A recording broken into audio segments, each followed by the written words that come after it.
Hey, Audit Explorers! Welcome back to Audit ABCs with Jess, where we make audit concepts make sense, one standard at a time. Today we're diving into ISA 210, the standard that's basically saying, let's make it official. Yep, we're talking about audit engagement letters. Imagine you're starting a new job. Would you show up without a contract, without knowing what's expected of you or what you're getting paid? Of course not. Same thing with audits. ISA 210 says we need to agree on the terms of the audit before we get started and write it down. Enter the engagement letter. But before we even get to the paperwork, ISA 210 says we have to check that the preconditions for an audit are present. That means the client uses an acceptable financial reporting framework like IFRS or GAAP, and management agrees to play by the audit ground rules, like giving us access to all info we need and being responsible for the financials. This standard helps avoid misunderstandings. It protects both the auditor and the client by clearly spelling out what the auditor will do, what the client must provide. The financial reporting framework, like IFRS or GAAP, management's responsibilities. That audit equals reasonable assurance and not 100% guarantee.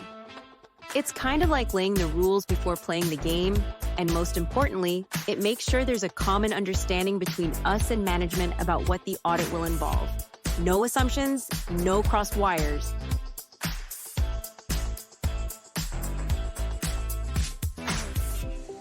Now let's break down what goes into an audit engagement letter.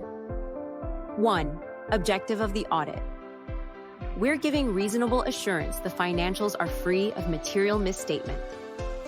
2. Responsibilities of management.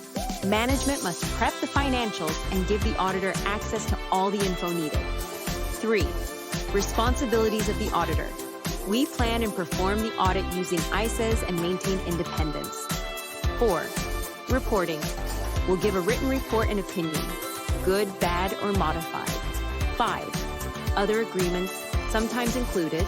The letter might also mention if we'll use internal auditors or experts, any special terms about fees, confidentiality, or even a limitation of liability.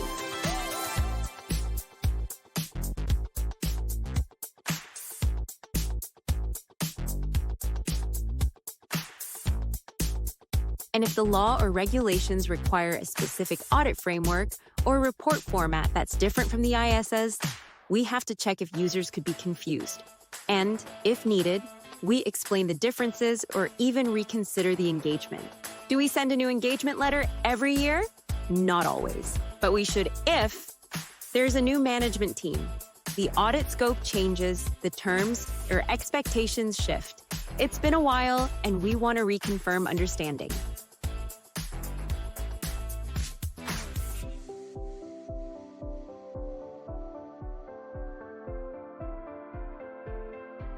Let's say you're auditing a new coffee shop called Been There, Done That. Before you touch their books, you agree with the owners on what you're auditing, what they're responsible for, when the audit will happen, what standards you'll follow, and of course, that they're using an acceptable financial reporting framework and agree to the audit ground rules, those preconditions I mentioned earlier. No surprises, no assumptions, just clarity. That's the beauty of ISA 210. Key takeaways. ISA 210 helps set the rules before the audit starts. The engagement letter protects both sides. It includes the objective, responsibilities, scope, and framework, and update it when things change. Always check the preconditions for an audit first. Think of ISA 210 like a handshake on paper. It's how we start every audit with confidence and clarity. If this helped clear the fog on audit engagement terms, give it a like, subscribe, and drop a comment below.